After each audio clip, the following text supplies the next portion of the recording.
अॼोके हिन लेक्चर में तमामु हिकु इंट्रस्टिंग ऐं मोस्ट बर्निंग टॉपिक आहे मल्टीप्लिकेशन अलजेब्रा जी, जंहिंमें निशानियूं बि मल्टीप्लाई थींदियूं। तव्हां ॿुधो हूंदो प्लस खे प्लस सां multiply, plus into plus, minus into minus, plus into minus, minus into plus. इन्हनि जे बारे में अॼु असीं डिस्कस कंदासीं त इहो आहिनि छा ऐं कीअं हिन जो प्रोसेस आहे। अचो त असीं मल्टीप्लिकेशन अलजेब्रा जी सिखूं। असीं अर्थमेटिक में मल्टीप्लाई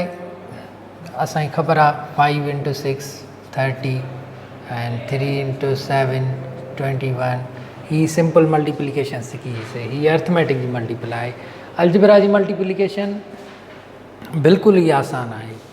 ऐं अलजेब्रा जी मल्टीप्लिकेशन में सिंबल्स, कांस्टेंट, कोफिशिएंट्स इहे मल्टीप्लाई थींदा आहिनि। अचो त हिन जे बारे में वधीक सिखूं। त जीअं एक्स आहे ऐं इनखे एक्स खे एक्स सां मल्टीप्लाई कयूं त छा थी वेंदो, एक्स स्क्वायर, यानी हिन जी पावर हिकु आहे, पावर हिकु हिन जो आहे त 2 पावर थी वेंदो एक्स स्क्वायर। अगरि एक्स स्क्वायर खे असीं एक्स क्यूब सां मल्टीप्लाई कयूं त पावर घणो थी वेंदो, एक्स पावर बेस ई सेम, पावर मल्टीप्लाई थींदा। इहो कॉन्सेप्ट ईअं आहे त 5 खे 5 सां मल्टीप्लाई कयूं त 5 जो स्क्वायर थी वेंदो। अगरि 5 स्क्वायर खे 5 क्यूब सां मल्टीप्लाई कयूं त 5 जे मथां 5 पावर थी वेंदो। इन जो मक़सदु आहे 5 इंटू 5 2 दफ़ा पावर, हिन खे वरी 3 दफ़ा पावर 5 क्यूब, त टोटल पावर घणो थी वियो, टोटल पावर थी वियो 5, 5 पावर 5। अगरि हुजे 5x इंटू असां मल्टीप्लाई डॉट सां बि लिखंदा आहियूं 6x। त कोफिशिएंट माना हिन जे अॻियां जेको वेरिएबल जो 5 खे 5 सां मल्टीप्लाई कनि, 5 खे 6 सां थींदो 30, एक्स खे एक्स सां त थींदो एक्स स्क्वायर। अगरि कोफिशिएंट हुजे त कोफिशिएंट सां मल्टीप्लाई थी वेंदो। जेकॾहिं हुजे 5x square y into 7x cube y power 3 y cube, त ही ॿई मल्टीप्लाई कोफिशिएंट में थिया त थी वञे 35, एक्स स्क्वायर ऐं एक्स क्यूब ॿई मल्टीप्लाई कयूं त थींदो एक्स फिफ्थ, ऐं हिते 1 पावर आहे, हिते 3 पावर आहे त थींदो वाई फोर्थ। यानी कोफिशिएंट सां थो मल्टीप्लाई थिए, वेरिएबल सां थो मल्टीप्लाई थिए, जेको वेरिएबल आहे उहो उन सां थो थिए। ऐं अगरि जेकॾहिं सिंबल हुजे हा त पोइ छा थिए हा, यानी साइन हुजे हा, माइनस हुजे हा त पोइ छा थिए, माइनस या प्लस इहे हुजनि हा त पोइ छा थिए। अगरि सेम साइन हूंदियूं, माइनस इंटू माइनस त प्लस मिलंदो, प्लस इंटू प्लस हूंदो तॾहिं बि प्लस मिलंदो, छो त सेम साइन आहिनि। सेम जॾहिं बि हुजनि साइन, सेम साइन मल्टीप्लाई कंदासीं त प्लस मिलंदो। अगरि साइन मुख़्तलिफ़ हूंदियूं, डिफरेंट हूंदियूं, जीअं हितां माइनस आहे, माइनस खे प्लस सां मल्टीप्लाई कयूं था त माइनस मिलंदो। अगरि प्लस खे माइनस सां मल्टीप्लाई कंदासीं तॾहिं बि माइनस मिलंदो। माइनस छो थो मिले, डिफरेंट साइंस आहिनि, यानी डिफरेंट साइन मल्टीप्लाई कंदासीं त असांखे आंसर माइनस मिलंदो, नेगेटिव मिलंदो। अगरि सेम साइन मल्टीप्लाई कंदासीं त आंसर पॉज़िटिव मिलंदो। यादि करणु तमामु आसान आहे। -3 इंटू -4, -3 खे -4 खे मल्टीप्लाई कंदासीं त थी वेंदो +12, 3 4 ज़ा 12, 3 चौक 12, पर minus into minus plus, +4 into +3, ॿई प्लस आहिनि, ॿई साॻियूं साइन हुयूं तॾहिं प्लस मिलियो, हिते बि ॿई साॻियूं साइन आहिनि तॾहिं प्लस मिलंदो। अगरि मुख़्तलिफ़ साइन हुजनि हा, -3 इंटू +4 त -12 मिलिया, माइनस इंटू प्लस, छो त डिफरेंट साइन आहिनि। अगरि +4 इंटू -3 हुजे, यानी डिफरेंट साइन आहिनि तॾहिं बि -12 मिलंदो। ऐं डिफरेंट साइन हूंदी माइनस मिलंदो, सेम साइन हूंदी प्लस मिलंदी। अगरि -5x वाई ज़ेड स्क्वायर हुजे ऐं ॿी ब्रैकेट में हुजे +4x स्क्वायर वाई ज़ेड, त आंसर मिलंदो असांखे minus into plus, minus sign खे चेंज मल्टीप्लाई कयो, वेरिएबल ही मल्टीप्लाई कयो, कोफिशिएंट 20 थी वेंदो। 5 इंटू 4 20, एक्स खे एक्स स्क्वायर सां एक्स क्यूब, वाई खे वाई सां वाई स्क्वायर, ज़ेड स्क्वायर खे ज़ेड सां त ज़ेड क्यूब।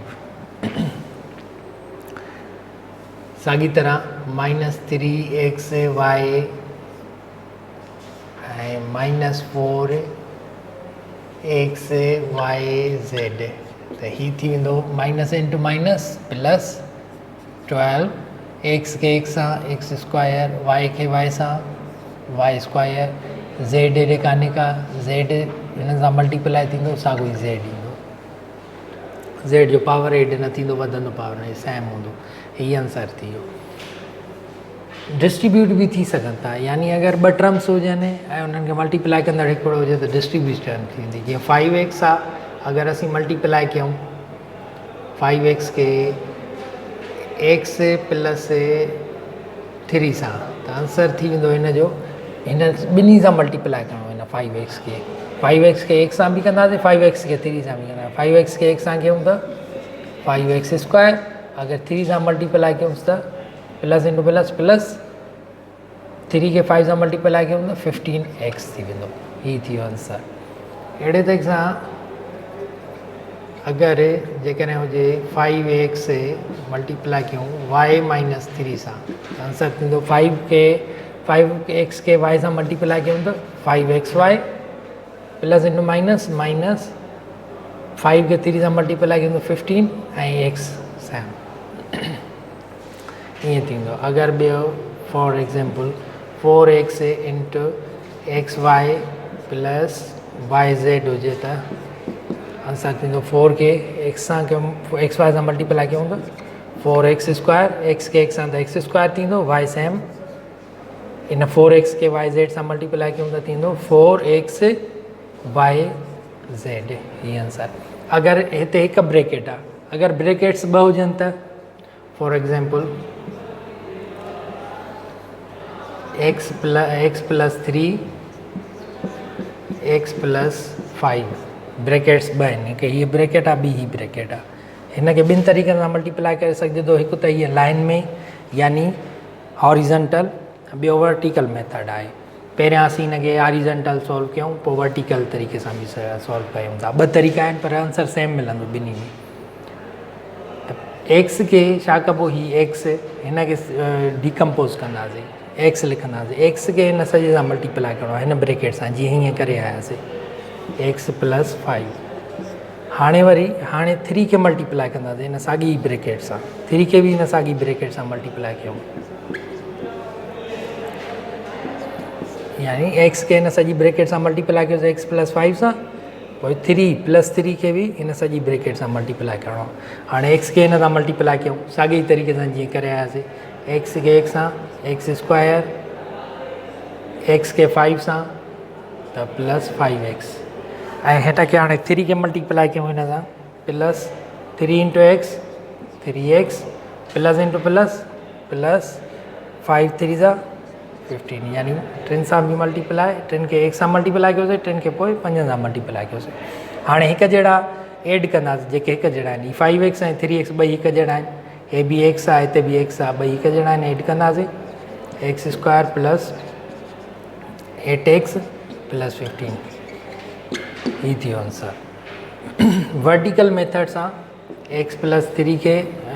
x प्लस 5 खे मल्टीप्लाई कयो x प्लस 3 सां हुनखे हुन सां ॻाल्हि साॻी आहे x plus 5 into x plus 3 पहिरियां असां मल्टीप्लाई था कयूं x हिन सां मल्टीप्लाई कयूं सॼे सां x खे x सां त एक्स स्क्वायर x खे 5 सां त 5x हाणे 3 मल्टीप्लाई कयूं हिननि सां 3 खे x सां त 3x हिकु जहिड़नि जे हेठां रखूं 3 खे 5 सां त 15 हाणे एड कयूं जेके हिकु जहिड़ा लाइक टर्म्स आहिनि एक्स स्क्वायर जहिड़ो न आहे ऐं एक्स स्क्वायर ही ॿई हिकु जहिड़ा आहिनि लाइक टर्म्स आहिनि त थींदो 8x प्लस 15 ही थी वियो आंसर अचो त कुझु ॿिया बि एग्ज़ाम्पल अहिड़ा सॉल्व कयूं हिकु ॿ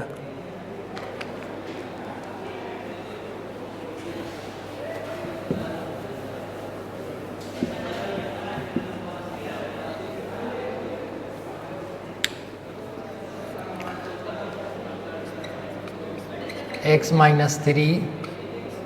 x प्लस 5 x खे हिन सॼे सां मल्टीप्लाई कयूं x प्लस 5 ऐं माइनस 3 खे हाणे हिन सॼे सां मल्टीप्लाई कयूं एक्स प्लस 5 एक्स के एक्स अंदर थींदो एक्स स्क्वायर 5 सां एक्स के त 5x 3 के मल्टीप्लाई सां कयूं त माइनस 3x हाणे 3 के 5 सां मल्टीप्लाई कयूं प्लस इंटू माइनस माइनस 5 3 जा 15 आंसर थी वियो एक्स स्क्वायर ही थी वेंदो ॿिन्ही खे हाणे एड कयूं हिकु जहिड़ा आहिनि त हिते थींदो 2x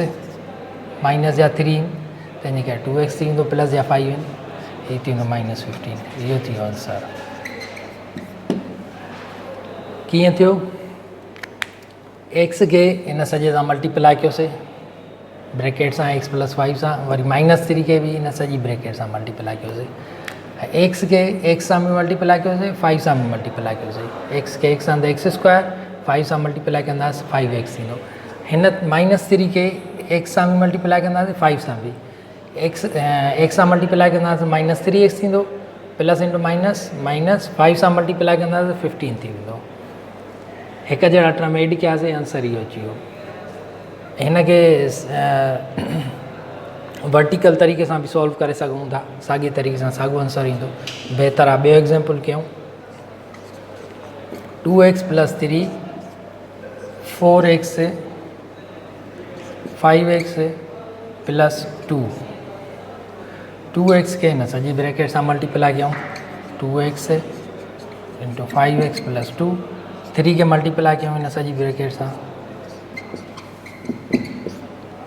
2x के मल्टीप्लाई कयूं 5 सां त थींदो 10x स्क्वायर